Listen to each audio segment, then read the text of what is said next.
pasar a revisar entonces el caso clínico que nos corresponde al módulo de hemorragias intracraneales. Entonces tenemos una paciente femenina de 43 años que se presenta al servicio de urgencias con una cefalea súbita holocraniana de alta intensidad de predominio frontal que alcanza su máxima intensidad en menos de 1 minuto, eso es muy importante, y se asocia a náuseas posterior alteración del estado de conciencia. Un antecedente importante, muy relevante en este caso, es que un mes antes de su ingreso al servicio de urgencias había presentado una cefalea de características más o menos similares, resolvió sola, por lo que no tuvo alteración del estado de conciencia, por lo cual en ese momento nunca consultó.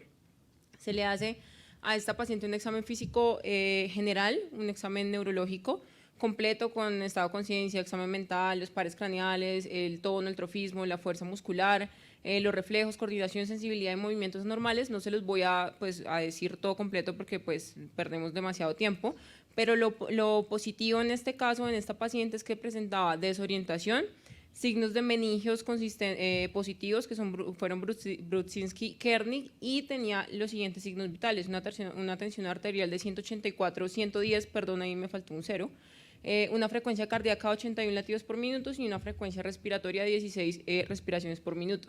Entonces espero, y si no es el caso, después de que revisemos los temas, esperamos que ustedes ya solamente con ya tengan ideas en la cabeza de qué pueda estar teniendo la paciente y cuál va a ser el manejo a seguir o qué es lo que le van a solicitar más adelante. Entonces, la primera pregunta a la que nos enfrentamos es qué tipo de cefalea tiene esta paciente. O sea, el síntoma cardinal de ella fue que consultó por cefalea. Entonces, es una cefalea migrañosa, es una cefalea en trueno, es una cefalea tensional, es una cefalea en racimos, es una neuralgia del trigémino. Esto es súper importante porque a partir de aquí pues vamos a desarrollar todo nuestro algoritmo de diagnóstico y de tratamiento. No sé si alguien en la sala me quiera, pues ya que no tenemos el QR, comentar qué opina, qué tipo de cefalea puede ser, por qué sí una, por qué no la otra. Ya.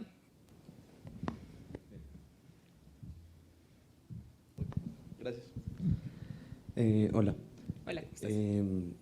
Bueno, con respecto al tipo de cefalea, como podríamos hacerlo por descarte, la cefalea migrañosa suele ser más hemicranial, entonces digamos que tenemos un punto como para descartarlo. La cefalea tensional suele ser bilateral y de predominio pues, occipital, entonces tampoco sería como la opción que yo escogería. La cefalea en racimos se asocia con el dolor ocular unilateral, entonces tampoco. Y la neuralgia del trigémino tiene una clínica distinta. Entonces mi opción sería una cefalea en trueno. Ok. ¿Y causa?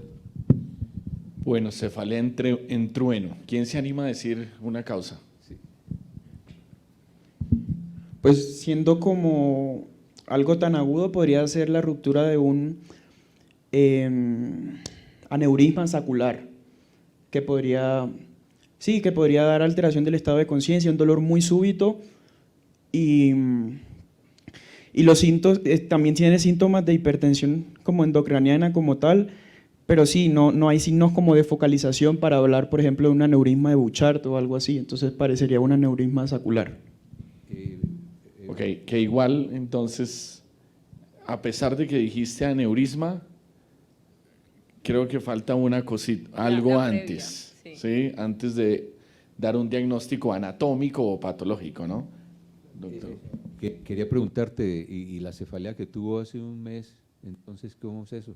Que tuvo una cefalea hace un mes y ahora tiene dolor de cabeza, ¿concuerda eso o no? ¿Sí o no? No.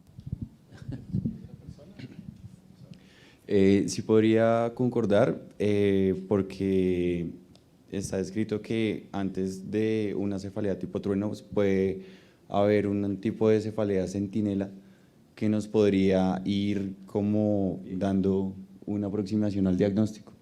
Muy bien, eso me parece importante, eso que acabas tú de decir. Quiero que les queden en la cabeza. A veces llegan, las personas llegan y refieren un dolor hacia la región ocular. Hacia la región ocular, el aneurisma está en la carótida, porque es fácil, está cerquita. O a veces es una cefalea holocraniana intensa, hay que preguntarle o ir más adelante, en ese momento esa es la primera consulta, o se viene con dolor de cabeza persistente.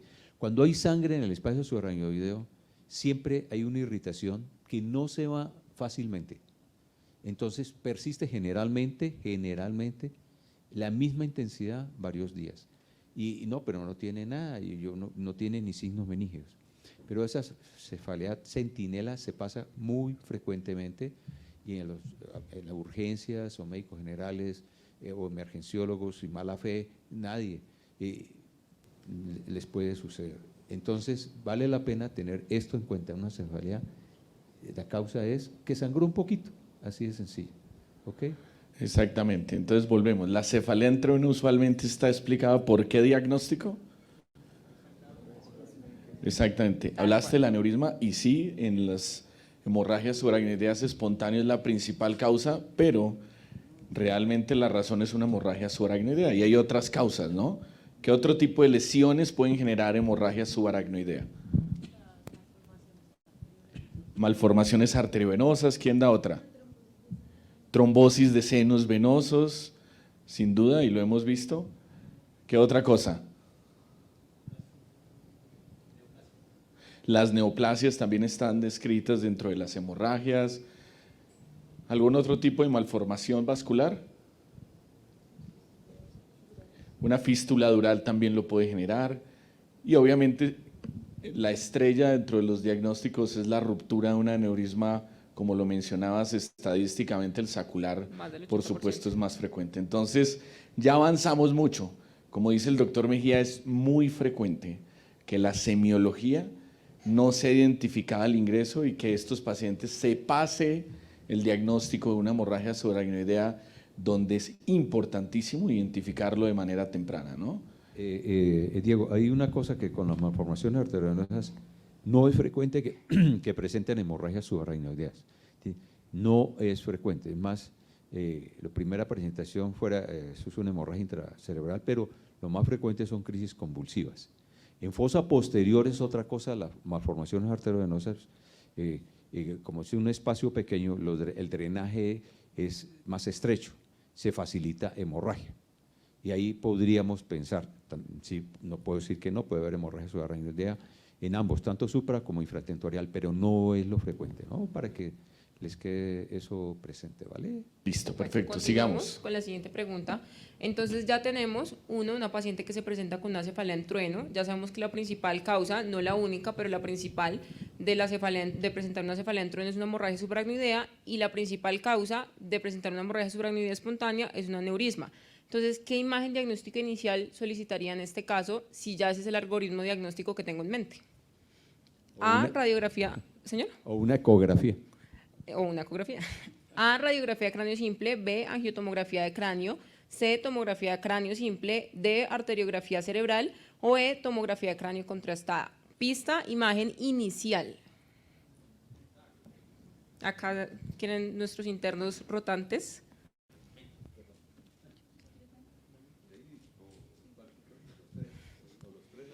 La imagen inicial sería un TAC de cráneo simple, es la Ok. indicación. Ok. ¿Alguien piensa diferente o crees que también otra de estas imágenes te podría ayudar en algo? Sí, nos podríamos basar en otras imágenes, pero entonces la imagen inicial sería el TAC de cráneo, pues para descartar cualquier otro tipo de causa que puede estar generando la cefalea. Pero si queremos confirmar, digamos, un diagnóstico que sea por un aneurisma roto, nos basaríamos ya más en la arteriografía cerebral, pero ya sería mucho más adelante en el algoritmo.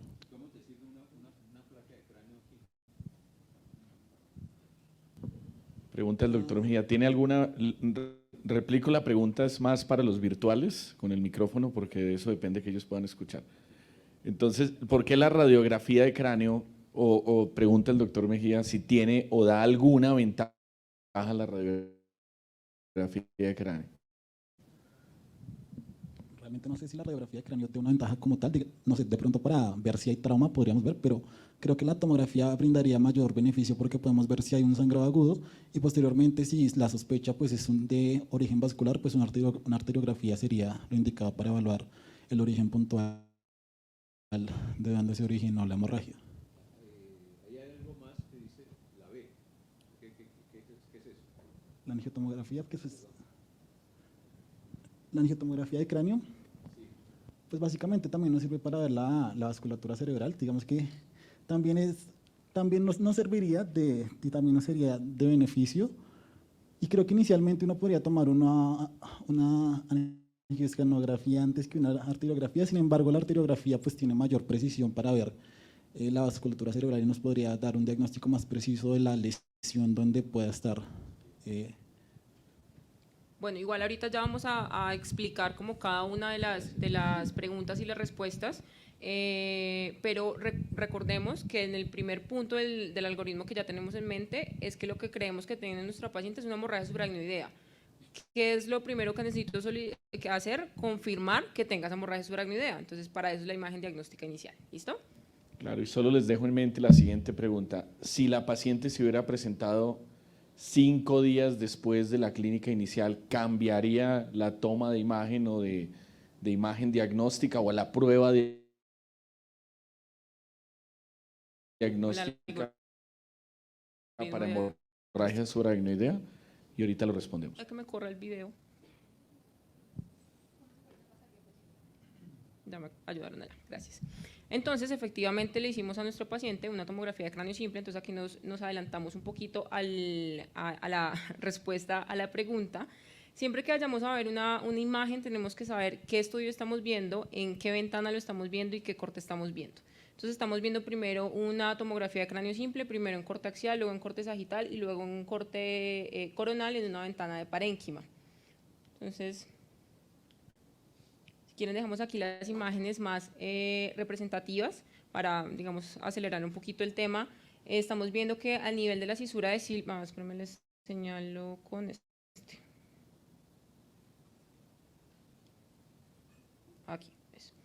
Aquí lo que estamos viendo son, para que nos ubiquemos un poquito, alcanzamos a ver aquí algo del tallo cerebral, alcanzamos a ver algo acá del cerebelo de la fosa posterior, aquí estamos viendo la parte más basal de los lóbulos frontales, acá estamos viendo la parte más basal de los lóbulos temporales, y entre los lóbulos frontales y los lóbulos temporales tenemos un surco muy importante en el cerebro que se llama la cisura o el surco de Silvio. Allí, si ustedes comparan, cuando uno está empezando a ver imágenes, a veces es muy difícil diferenciar cosas, pero nosotros tenemos derecha e izquierda, entonces muchas veces tenemos con qué comparar. Entonces tenemos aquí el lado izquierdo, que en las imágenes es al contrario, tenemos aquí el lado izquierdo y tenemos aquí el lado derecho, y así podemos comparar. Y si ustedes, creo que todos se van a dar cuenta que aquí se ve algo más blanco respecto a esto que se ve acá. Eso más blanco, cuando uno lo está describiendo en las imágenes, se llama una hiperdensidad, que así se denomina en el TAC. Lo comprobamos luego en los siguientes cortes. Aquí en el corte sagital lo estamos viendo acá, entonces aquí nuevamente para ubicarnos tenemos lóbulo frontal, lóbulo parietal, temporal, y acá hacia atrás alcanzaría a ver algo del lóbulo occipital. Entonces entre el lóbulo frontal y el lóbulo temporal estamos viendo algo blanco que no se debería ver allí. Lo mismo acá en el corte coronal lo alcanzamos a ver. Entonces esta es la primera imagen diagnóstica con la cual confirmamos que nuestro paciente efectivamente estaba cursando con una hemorragia subaracnoidea. Entonces ya en el algoritmo que nos habíamos planteado, ¿qué era lo siguiente? Saber si tenía un aneurisma, exactamente. Entonces para eso realizamos esta imagen, que también es en base a una tomografía, pero ya no es una tomografía de cráneo simple como la que vimos previamente, sino una angiotomografía, que es diferente a una tomografía de cráneo con contraste. La técnica de la imagen y la imagen que vamos a observar va a ser diferente. No sé si de pronto alguno se anima a decir si le ve algo raro o anormal, comparen un lado con el otro. Y el que se anime diga en dónde, ¿no? O sea, la localización anatómica. No ahí, sino tienen que ir un poquito En el más cerebro, allá. no ¿Quién vale. se anima? Daniel. Bueno, a ver, nuestros rotantes. Sí, Daniel, Juan A Pablo. ver, Daniel. A ver, saquen la cara. Brady. Sí, pues ahí se ve un aneurisma izquierdo. ¿En dónde? ¿En dónde? Esa es la bifurcación de la media. Sí. Muy bien, Sí, pues ahí lo veo en la bifurcación de la media. muy bien, tal cual. Entonces, A nivel de Entonces, ver estas imágenes de angiotomografía en realidad es difícil, cuesta, a mí todavía me cuesta. Una de las cosas importantes que uno puede hacer, uno es primero revisar siempre los cortes que sean más finos, si en el sitio donde están pueden tener la posibilidad de que les hagan reconstrucciones tridimensionales, pues digamos que queda más fácil, más didáctico de ver, pero no en todos los sitios, o no siempre lo va a tener uno tan rápido la posibilidad de que le hagan una reconstrucción como la que estamos viendo a la derecha.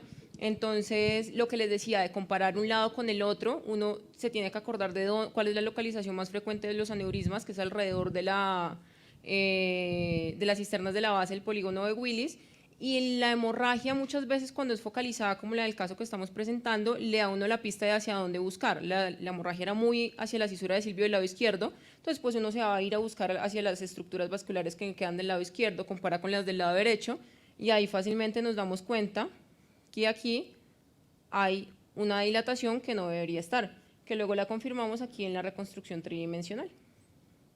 Entonces continuemos con nuestras preguntas. Entonces, bueno, esta ya la hemos contestado entre todos. ¿Qué tipo de sangrado intracraneal tiene esta paciente? Tiene una hemorragia subaracnoidea. Es importante que recordemos que los pacientes con hemorragia subaracnoidea también se pueden presentar con hemorragias intraventriculares, con hematomas intraparenquimatosos o incluso con hematomas subdurales, y eso hace un poco más difícil el diagnóstico porque uno se puede enredar un poquito más, pero eso también puede pasar. En nuestro caso, solamente teniendo hemorragia subaracnoidea la paciente. Entonces ahora vamos a poner un poquito más difícil el asunto. La hemorragia subaracnoidea, entonces a los pacientes hay que clasificarlos según cómo lleguen neurológicamente al servicio de urgencias. Esa clasificación es la clasificación de Honey-Hess y es muy importante porque le va a dictar un pronóstico del paciente. Entonces, ¿qué grado de Honey-Hess tendría esta paciente? Recordemos que al examen físico lo único que tenía era cefalea intensa, signos meningios y estaba desorientada.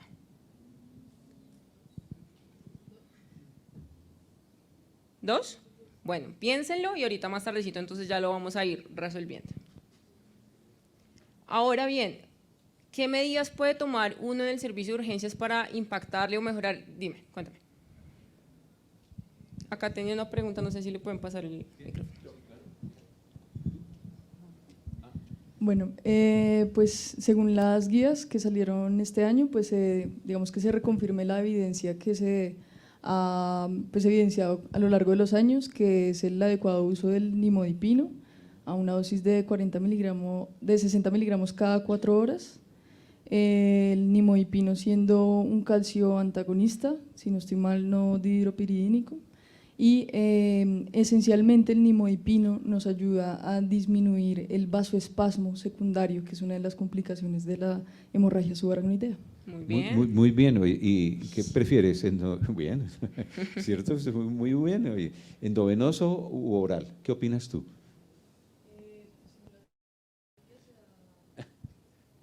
Según las guías. Bueno, se puede dar oral, pero es que también depende depende cómo esté el paciente, pero oral.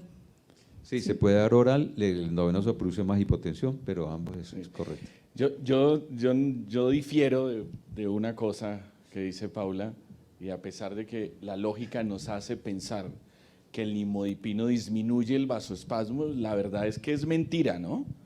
¿Cuál es el único medicamento que disminuyó vasoespasmo, solo que no mejoró funcionalidad en los pacientes y su estudio o el ensayo clínico en el que estaban dando se suspendió? A ver, alguien que se anime, es muy rebuscado. Se llama el clazosentan y es un inhibidor de endotelina. Y fue el que disminuyó vasoespasmo, pero clínicamente no repercutió. De hecho, hubo un aumento ligero en la mortalidad. ¿Por qué el nimodipino tiene nivel de evidencia tan bueno en esto? No es por el vasoespasmo. Es porque al disminuir la entrada de calcio intracelular, hace que no se activen tan rápidamente los mecanismos de apoptosis a nivel celular intracerebral, lo cual hace que las células cerebrales resistan más la isquemia y la hipoperfusión durante el vasoespasmo, y demostró que mejoraba la funcionalidad en el largo plazo.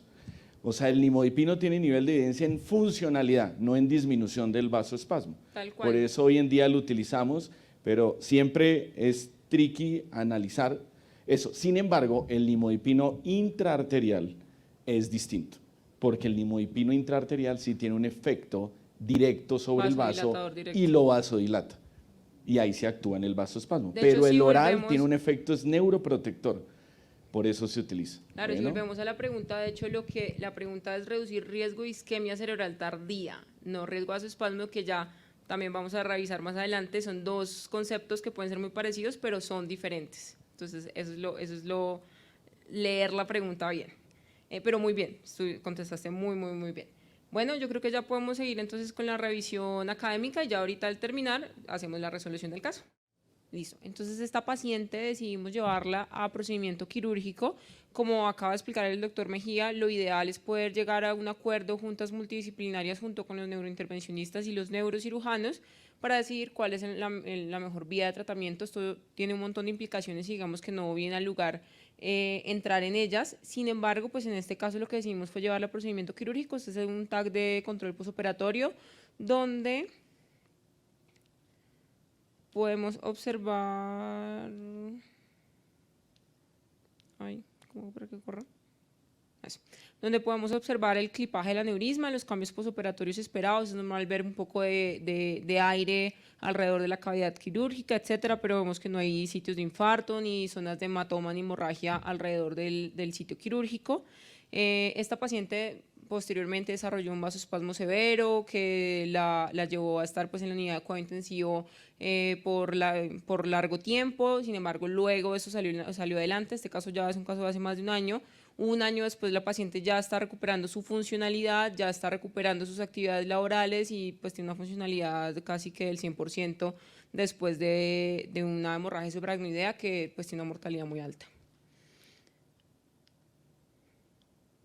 Entonces, resolviendo las preguntas, ¿qué tipo de cefalea tiene esta paciente? Bueno, ya todos sabemos que tiene una cefalea en trueno.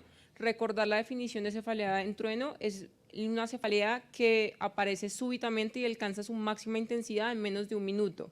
No se refiere a que la cefalea sea muy intensa, sino al tiempo, que alcance la máxima intensidad en menos de 1 minuto. Esa es la definición de cefalea en trueno.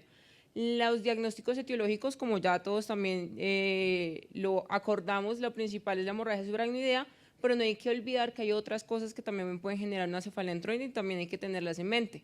Síndrome de vasoconstricción cerebral reversible, que incluso también puede tener hemorragia subaracnoidea, pero no se documentan malformaciones aneurismáticas, infecciones, trombosis de senos venosos, disecciones arteriales, todo lo que ya habíamos pues, charlado previamente. En cuanto a qué imagen diagnóstico inicial solicitaríamos en este caso, la respuesta muy bien, como todos dijeron, fue tomografía de cráneo simple. Este es un algoritmo tomado de las últimas guías de la AJA que son de este año, donde nos explica que cuando tenemos un paciente que se presenta con una cefalea aguda, severa o una cefalea en trueno, lo primero que tenemos que pensar es, uno, nos recomiendan hacer algo que se llama las reglas de Ottawa, que es como para uno tener en cuenta si se solicita o no se solicita, vale la pena o no solicitarle TAC de cráneo a estos pacientes, que son estas que estamos aquí. Cualquier paciente que se presente con una cefalea severa de menos de 1 hora de evolución y que tenga alguna de estas características, edad mayor de 40 años, que tenga dolor o rigidez nucal, que tenga alteración del estado de conciencia, que el dolor se presente durante alguna maniobra de valsalva o de ejercicio, que sea un dolor en trueno por definición o que tenga rigidez nucal al examen físico, necesita sí o sí llevarse a un TAC de cráneo simple. Ahora bien, como nos explicaba la doctora María Paula, tenemos que tener en cuenta cuántas horas de evolución lleva el paciente, porque si lleva más de 6 horas de evolución, puede que la TAC salga negativa, pero igual tener un TAC de cráneo, igual tener una hemorragia subaracnoidea. Entonces, en este caso tenemos que pensar si se le solicita, se le realiza una punción lumbar al paciente o se le solicita resonancia magnética para ampliar el estudio. ¿Qué tipo de sangrado intracraneal tiene esta paciente? Entonces eso ya también lo charlamos, tiene una hemorragia subaracnoidea. El doctor Mejía también les mostró en su charla los diferentes compartimientos en los que se pueden localizar las hemorragias subdurales, epidurales, intracerebrales, y eso es súper importante identificar para poder saber cuál es el diagnóstico etiológico de las hemorragias de nuestros pacientes. La escala de Honig-Hess ya también se las mostraron previamente, es muy importante según las guías de la AJA del 2023. En todos los pacientes se recomienda el uso de escalas clínicas para poder determinar la gravedad clínica inicial y predecir el resultado del manejo de estos pacientes, sea el Honig-Hess o sea el WFNS, pero se tienen que clasificar clínicamente a nuestros pacientes.